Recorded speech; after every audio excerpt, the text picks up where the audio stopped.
ഇന്നെന്തായാലും നേരത്തെ എണീറ്റ് സ്ഥിതിക്ക് പുള്ളിക്കാരി ഒന്ന് സഹായിക്കാന്ന് വിചാരിച്ചു. ഹലോ ഗൈസ്, ഇന്ന് പതിവില്ലാതെ കുറച്ച് നേരത്തെ എണീറ്റു. അപ്പോഴാണ് അടുക്കളയിൽ നിന്ന് ഒച്ചപ്പാടും ബഹളമൊക്കെ കേൾക്കുന്നത്. ഞങ്ങൾക്ക് എല്ലാവർക്കുള്ള ഫുഡൊക്കെ റെഡിയാക്കി വെച്ചിട്ടാണ് അവർ രാവിലെ പോകുന്നത്. ഇന്നെന്തായാലും നേരത്തെ എണീറ്റ് സ്ഥിതിക്ക് പുള്ളിക്കാരി ഒന്ന് സഹായിക്കാന്ന് വിചാരിച്ചു. ചെറിയ ചെറിയ പരിപാടിയൊക്കെ നമുക്കറിയത്തുള്ളൂ. എത്ര ചെറിയ കാര്യമാണെന്നുണ്ടെങ്കിലും നമ്മളെ കൊണ്ട് പറ്റുന്നത് ചെയ്ത് കൊടുക്കുകയാണെന്നുണ്ടെങ്കിൽ അവർക്കത് വലിയ സന്തോഷവും ആശ്വാസമാകും. ആദ്യം പൊട്ടിച്ച തേങ്ങ കേടായതുകൊണ്ട് തന്നെ രണ്ടാമത് ഒരെണ്ണമെടുത്ത് പൊട്ടിച്ചു. പെർഫെക്റ്റ് ആയിട്ട് തേങ്ങ പൊട്ടിക്കാന്ന് വെച്ചാൽ ഒരു കഴിവ് തന്നെയാണ്.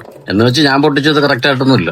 എന്തായാലും നേരത്തെ എണീറ്റത് കാര്യമായിരുന്നു. ഒരുപാട് ജോലിയുണ്ട്. പുള്ളിക്കാരിക്ക് നമ്മളെ കൊണ്ട് പറ്റുന്ന രീതിയിൽ തേങ്ങ പൊട്ടിച്ച് തിരികെ കൊടുത്തു. തേങ്ങ ഇരിക്കുന്ന പരിപാടി പണ്ടേ എനിക്ക് ഇഷ്ടമാണ്. കാര്യം അതിൽ നിന്നൊരു പങ്ക് നമുക്ക് കഴിക്കാം. ഇന്നലെ എന്തായാലും മഴയ്ക്ക് ശമനം ഉണ്ടായിരുന്നു. അതുകൊണ്ട് തന്നെ നമ്മൾ ലീക്കേജുള്ള ഭാഗമൊക്കെ തേച്ച് പിടിപ്പിച്ചു. ഇന്നെന്തായാലും ചെറിയ മഴക്കോള് കാണുന്നുണ്ട്. വണ്ടിയുടെ പണിയൊന്നും പൂർത്തിയായിട്ട് പെയിന്റ് ചെയ്യുന്നതിന് മുമ്പായിട്ടുള്ള പരിപാടിയൊക്കെ ചെയ്തിട്ടേക്കുവാണ്. ഇനി ചെയ്യാനുള്ളതെന്ന് വെച്ചാൽ NC പുട്ടിയിട്ട് പ്രൈമർ അടിക്കണം.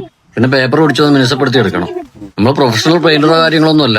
നമ്മളെ കണ്ട് പറ്റുമെന്നുള്ള കോൺഫിഡൻസ് ഉണ്ടെങ്കിൽ ഏത് കാര്യം നമുക്ക് ചെയ്യാൻ പറ്റും. ഈ വണ്ടി വാങ്ങിയതിനു ശേഷമുള്ള ടെസ്റ്റ് വർക്കെല്ലാം ഞാൻ തന്നെയാണ് ചെയ്തത്. കഴിഞ്ഞ പ്രാവശ്യങ്ങളിലൊക്കെ പാച്ച് വർക്ക് ഞാൻ തന്നെയായിരുന്നു ചെയ്തിരുന്നത്. പാച്ച് വർക്കിന്റെ പരിപാടി റിസ്ക് പിടിച്ച പരിപാടിയാണ്. അതുകൊണ്ട് തന്നെ ഞാൻ ചെയ്യുമ്പോൾ ചെറിയ പോരായ്മകളൊക്കെ ഉണ്ടായിരുന്നു. ഇത്തവണ അതുകൊണ്ടാണ് നമ്മൾ പുറത്ത് കൊടുത്ത് ജയിക്കാനും കാരണം. പെയിന്റിംഗ് വർക്കും അതുപോലെ തന്നെ വളരെ ശ്രദ്ധിച്ച് ചെയ്യേണ്ടതാണ്. പിന്നെ നമ്മൾ കൊമേഴ്ഷ്യൽ പർപ്പസിന് ഉപയോഗിക്കുന്ന വണ്ടിയായതുകൊണ്ട് തന്നെ കാറുകളിലും മറ്റും അടിക്കുന്ന പോലെ പൂർണ്ണമായിട്ട് ഫിനിഷിംഗിന്റെ ആവശ്യമില്ല. എന്നാൽ നമ്മളെ കൊണ്ട് പറ്റുന്ന രീതിയിലാണ് നമ്മൾ പെയിന്റ് ചെയ്തെടുക്കുന്നത്. 1-2 ദിവസമെങ്കിലും നമുക്ക് മഴയില്ലാത്ത ദിവസം കിട്ടണം, എന്നാലേ പെയിന്റ് ചെയ്യാൻ പറ്റും. NC പുട്ടി അപ്ലൈ ചെയ്തതിനു ശേഷം ഉണങ്ങാനുള്ള സമയത്ത് കുറച്ചു നേരം ചൂണ്ടയിടാമെന്ന് വിചാരിച്ചു. പുതുവെള്ളം ആയതുകൊണ്ട് തന്നെ മീനിന്റെ ആക്ടിവിറ്റീസ് ഒക്കെ വളരെ കുറവാണ്.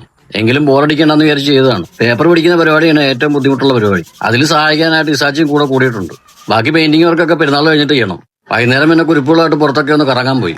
അപ്പൊ ഇന്നത്തെ വിശേഷം ഇതൊക്കെയാണ്. അടുത്ത വീഡിയോയിൽ കാണുന്നവരേക്കും ബൈ.